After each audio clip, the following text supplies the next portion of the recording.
ये सत्य की विजय है। हम बार बार कहते हैं कि ये तथाकथित शराब घोटाला, इसका न सिर है न पांव है। ये झूठ की बुनियाद पर तैयार किया गया है। इसमें न कोई तथ्य है न प्रमाण है। ये झूठ की बुनियाद पर तैयार किया गया है। और आज जो फैसला आया है, इससे न्यायपालिका के प्रति लोगों के मन में आस्था और विश्वास और मजबूत होगा। हमारी पूरी न्याय व्यवस्था के अंदर ये फैसला एक बहुत बड़ी मिसाल बनेगा। उसका बड़ा कारण ये है कि पीएमएलए के मामलों में अक्सर ये देखा जा रहा था कि कोई भी राहत अगर किसी को मिलती है तो लोअर कोर्ट से नहीं, हाई कोर्ट से नहीं, सुप्रीम कोर्ट में जाके कोई राहत मिलती है। हालांकि न्याय व्यवस्था के अंदर न्याय संगत फैसले कोई भी कोर्ट दे सकता है, मगर देखा जा रहा था कि लोअर कोर्ट्स में अक्सर कोई राहत देने को लेके एक हिचकिचाहट थी। ऐसे में जज न्याय बिंदु जी द्वारा इस तरीके की बड़े फैसले में राहत देना, मुझे ऐसा लगता है सभी जगह लोअर जुडिशरी के अंदर एक रोशनी का काम करेगी।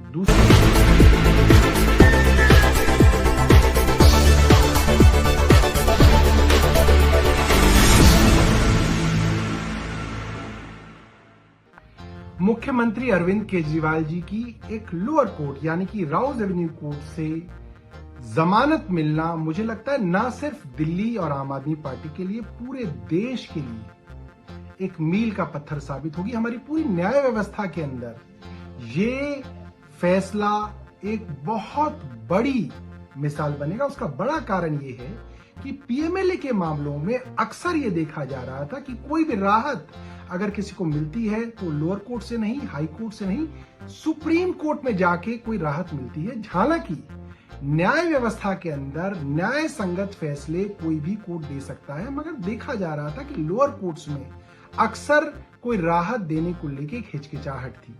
ऐसे में जज न्याय बिंदु जी द्वारा इस तरीके की बड़े फैसले में राहत देना, मुझे ऐसा लगता है सभी जगह लोअर जुडिशरी के अंदर एक रोशनी का काम करेगी। दूसरी बात, जब इस मामले में बहस करी जा रही थी और केंद्र सरकार के एसजी राजू साहब ने ये कहा कि जब हमारे पास किसी मामले में सबूत नहीं होते तो हमें सरकारी गवाह यानी कि अप्रूवर बनाने पड़ते हैं, और अप्रूवर से अगर गवाही दिलवानी है तो हमें उसको इंड्यूसमेंट यानी कि लालच देना पड़ता है। इससे ये बात पूरे हिंदुस्तान को और मुझे लगता है कोर्ट को साफ हो गई कि इस मामले में कोई भी सबूत केंद्र सरकार के पास नहीं है। इसीलिए बड़े बड़े बिजनेसमैन के बच्चों को जेल में डाला गया, उनको परेशान किया गया, उन पर दबाव डाला गया और फिर लालच दिया गया कि अगर आप अरविंद केजरीवाल और आम आदमी पार्टी के खिलाफ गवाही देंगे तो आपको सरकारी गवाह बना लिया जाएगा और आपके ऊपर कोई कार्रवाई नहीं होगी। मुझे लगता है आज दूध का दूध, पानी का पानी हो गया। मैं अपनी तरफ से सब लोगों को, हिंदुस्तान के सब लोगों को, आम आदमी पार्टी के सब लोगों को बधाई देता हूं। अरविंद केजरीवाल जी को भाई लाओ तो मत यार, आज जमानत मिली है और ये जमानत इस बात का संदेश है कि देश के अंदर न्याय व्यवस्था कायम है। एक झूठा, बेबुनियाद, फर्जी तथ्यों के आधार पर केजरीवाल और आम आदमी पार्टी की राजनीति को खत्म करने के लिए जो मामला बनाया गया था, भारतीय जनता पार्टी के द्वारा बनाया गया था, बीजेपी की सरकार के द्वारा बनाया गया था, आज उस अभियान पर, उस मुहिम पर, उस गंदी साजिश पर न्यायपालिका का तमाचा पड़ा है। ये सत्य की विजय है। हम बार बार कहते हैं कि ये तथाकथित शराब घोटाला, इसका न सिर है न पांव है। ये झूठ की बुनियाद पर तैयार किया गया है। इसमें न कोई तथ्य है न प्रमाण है। ये झूठ की बुनियाद पर तैयार किया गया है।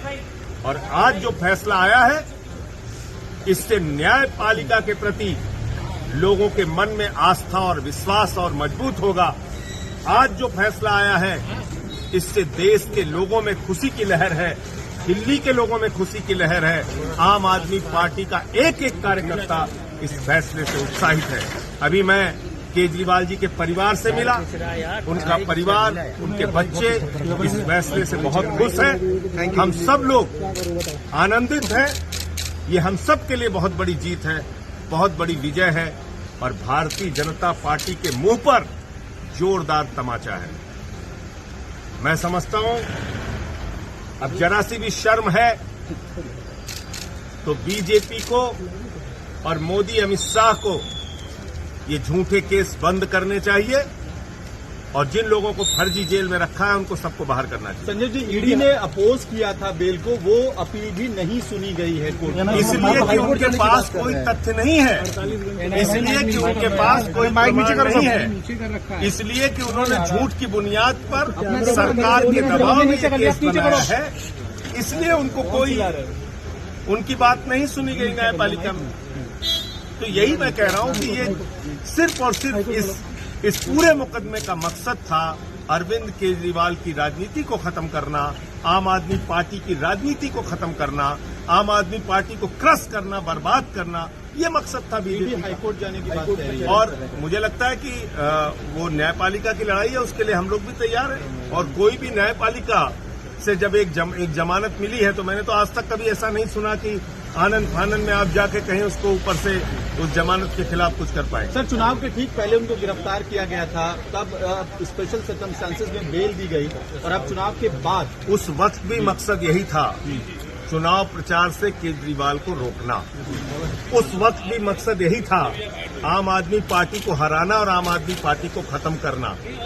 तो इसलिए मैं कह रहा हूं कि ये मुकदमा ही पूरा झूठ की बुनियाद पे, झूठे तथ्यों के आधार पे, फर्जी तरीके से मामला बनाया गया है और एक एक आदमी को पकड़ के जेल में डाला आप लोग ये भी कहते रहे हैं कि सारी गिरफ्तारियां चुनाव के लिए की जा रही थी। अब आपकी बात को तस्दीक देता है कि चुनाव हो गए तो गिरफ्तार। भाई ये तो साफ दिख रहा है ना, आप देखिए ना कि चुनाव संपन्न हो गया, चुनाव खत्म हो गया।